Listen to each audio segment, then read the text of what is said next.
So I've gotten asked multiple times, is double anemone viable in Origins? Today, we're going to go over that and my thought process. If you're new to the channel, make sure to subscribe. I'm Blackedout from Player vs. Meta, and let's get right into this video.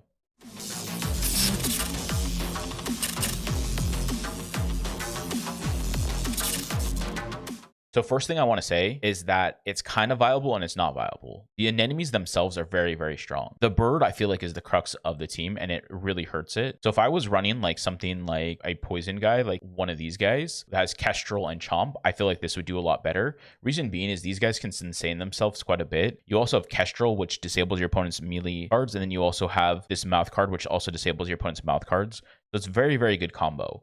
Also, the card Sleepless, which applies a daze to your opponent, would be really strong to have on your double anemones. So if you had double anemones with both them having Sleepless and then also your backliner having Sleepless, this would probably be an unbeatable combo because you'd be putting a bunch of cards that they can't get rid of into their draw pile. So you're making it even harder for them to play. So once you kill one of their Axies, it's almost like game over. So I think this is a more strong combo than the bird, but I'm going to play it into Arena, the one with the bird. So here's the setup. Let's go run it into Arena and I can show you how it's done. Okay, we have our opponent here. So lambs are great because of the extra amount of damage they do. And drawing these early is really bad because then you just get a heal for nothing. But first, we're just going to quickly just apply a bunch of damage onto our opponent's frontliner.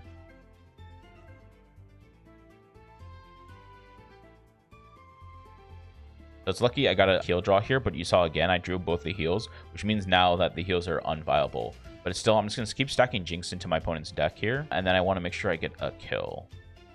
And then we're going to play just one extra card to do a little bit more damage to him and stack a Fragile. So if he wants to shield himself up. I don't think he has Bubble Maker for shield. So at least it'll stop him from being able to do a little bit of shield from Bubble Maker. Then we're just going to end our turn. So now my opponent's going to start getting a bunch of the revenge cards in his deck, which means when your Axie dies, you get these revenge cards that are from its actual card. You actually want to draw them early because then they get rid of them out of your hand. So it's actually better to get a bunch of revenge cards early than having them later.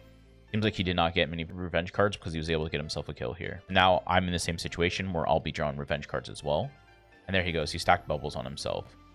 Nice thing is that he has a way that it stacks 3 bubbles. That actually doesn't really help him at all. It means I still get to do full damage into him. So I guess we're going to start off with a draw because it's not bad. Then we're going to hit him for max damage here. And this is great because we drew one of our cards. And then we're going to apply a taunt on ourselves. We do still have an energy, so we could play this. But it's like, I don't feel like it's enough and it's not going to kill anyway. So we might as well just wait one more turn. Put up the extra 10 little shield and then pass my turn. Quite a big amount of damage from him, but it's still not going to be enough to kill. And because I did that, I absorbed a bunch of the damage onto my backliner, which means that my backliner gets to live and it kind of puts me in a better situation. Also, the reason why I don't like it is Blackmail. Blackmail applies a taunt, has a 0-cost card in their hand that applies a taunt to their backliner, but actually kind of makes it so they can split their damage on when you attack into them. It's not very strong for you. So we're going to hit him for this, then we're going to finish him off with the Pigeon Post. And then I'm going to apply Fragile here and pass my turn. Good thing again, we drew another one of the revenge cards that gets it out of our hand. It means we only have 4 more revenge cards. Also, you can always check your decks at any point in time during the game. You can come check what cards you have left in your deck, what you can draw. You can also check what cards are in your discard pile. I think a lot of cards that add a bunch of discards into your opponent's deck are very, very strong because they just make their pile bigger. And then when they get into drawing revenge cards, it makes it like impossible win situation. So here we go again. We can just draw aggro to the backliner. We can apply Lamb for extra damage. So we'll just play the revenge card here and pass. So it looks like we're about to get a win here, but even still, this was just an easier opponent that I faced compared to some of my other opponents. And again, there's a lot of RNG with the banish cards that you get. Like you can get some really bad banish cards that don't let you do damage or let you only play shield. Like if he had some damage dealing banish cards, it probably would have been better for him. And he's about to run out of time as well.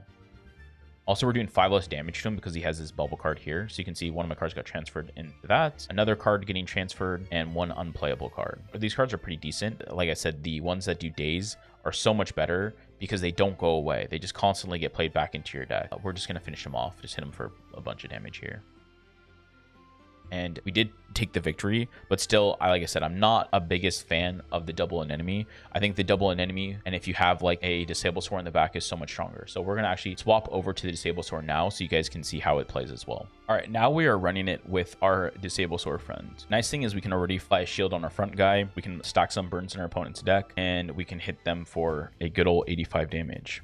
Pretty decent opener. We could also just go for this as well. He doesn't look like he has any heals, or he does have Clover. We're definitely going to want to try to do as much damage to him as possible. We might as well just get rid of the banish cards. Also, we don't want them to become revenge cards for us later on. It's actually just fine to play it early. We have Heart of the Ocean, so that's why we're getting rid of this armor, which stacks up and gives us even more. It's great because he decides to play the bleed onto his midliner. I think bleed is very, very strong, and for 4 turns, like anytime he attacks with that Axie, he's not gonna be very good for him. So he was actually hurting himself. He healed for 25, but hurt himself just as much. Find bubbles onto his frontliner.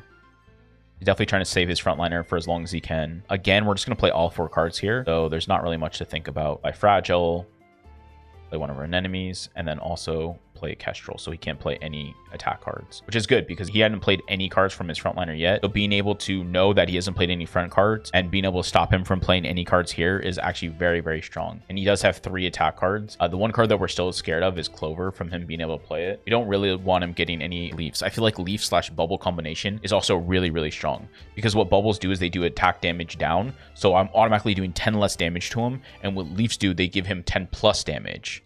We also haven't drawn Green Thorns yet, which is great because what Green Thorns will do is it will end up making it so we can stack a bunch of poison on our opponent. And there we go. We finally got it. I'm going to try and kill his frontliner before I do anything, if that's even possible. Let's see. I can draw 3 cards out of my deck. So no, I can't draw anything useful with this. So we're just going to go with a attack here. We're going to go with another one. We might as well just stack the poison on him. So we're guaranteed to get a stun next turn. We've seen a lot of cards from this guy as well as this one. So we may play around, and there you can see now he got his attack cards on his frontliner. We may try to play around this guy here and try stunning him next turn. Also, he'll be refreshing his deck as well. A lot of damage done there, but we do live, which is great. Let him die from poison, which will turn all his cards into revenge cards. So the thing is, he gets ticked for poison in the beginning of his turn. So he should die in the beginning of his turn here. Oh, he got healed? They heals too much. We actually didn't kill him. Oh, no. And he broke out because of Cleanser. I completely forgot about the Cleanser. Cleanser OP, man. Cleanser OP. And now he's healed up to full too. Yikes. So let's kill. Let's stack up poison. And then at the same time, make him bleed when he attacks into me. Okay, so we can stack more draw cards into his deck. Stack another draw card. We can also discard our 2 cards for draws, which is actually going to be very useful. So we're going to pull out this card here, and then we're going to Kestrel him so he can't actually play any cards on his front. That's pretty nice. The no attack cards will be able to be played from his frontliner, which he has been stacking up a bunch of damage on. So it definitely wants to get an attack off if he can. But not being able to use any of his attack cards will actually put a lot of hurt on him because he can only shuffle with his frontliner. And now we're guaranteed to draw into 12 cards. We've actually drawn 3 out of our bad cards, plus 1 of the banish. So we probably will have a pretty decent hand here. And you can see we drew into Kestrel again, which is amazing. Look at this hand. We apply poison on him again, stack burns into his deck, and then we stop him from playing any attack cards again. And then we get rid of the 2 last sword cards that we needed to, or there's still 1 more in our deck, but we banished 1, so actually all 6 are gone. So now we don't have to worry about any of the revenge cards from our frontliner. But we do have a chance that we're going to draw into a bunch of revenge cards here. So as long as you don't get super unlucky, we should have a stun as well. So he wasn't even able to kill us. He wasn't able to do anything that turn. And now we have a stun. Let's stun up his frontliner here or his backliner.